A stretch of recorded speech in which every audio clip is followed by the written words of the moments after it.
дар шаҳри душанбе аз ҷониби маркази миллии гуногунии биологӣ ва бехатарии биологии кумитаи ҳифзи муҳити зисти назди ҳукумати ҷумҳурии тоҷикистон дар ҳамкорӣ бо кумитаи кор бо занон ва оилаи назди ҳукумати ҷумҳурии тоҷикистон ҳамоиши илмӣ оид ба гуногунии биологӣ гузаронида шуд, ки дар чорабинии намояндагони сохторҳои марбутаи давлатӣ, коршиносон ва шарикони рушд иштирок намуда доир ба ҳифзи муҳити зист ва гуногунии биологӣ табодули афкор намуданд. дар чорабини намояндагони мақомоти давлатӣ, созмонҳои ҷамъиятӣ, бахши хусусӣ, шарикони рушд ва коршиносон иштирок намуда масъалаҳои марбут ба татбиқи гуногунии биологӣ дар Тоҷикистонро мавриди муҳокима қарор доданд.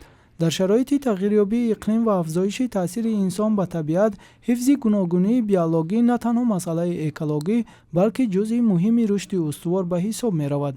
аз ин рӯ иштироки баробарии занон ва мардон дар банақшагирӣ, қабули қарорҳо ва татбиқи барномаҳои экологӣ аҳамияти муҳим дорад. иштирокчиён роҳҳои татбиқи амалии харитаи роҳ, тақсимоти масъулият байни сохторҳои дахлдор, механизмҳои ҳамкорӣ ва усулҳои мониторинги натиҷаҳоро баррасӣ карданд. ҳамзамон ба нишондиҳандаҳои гендерӣ барои ҳадафҳои навшудаи стратегияи миллӣ ва нақшаи амал оид ба гуногунии биологӣ то соли 2040 таваҷҷӯҳи махсус зоҳир шуд.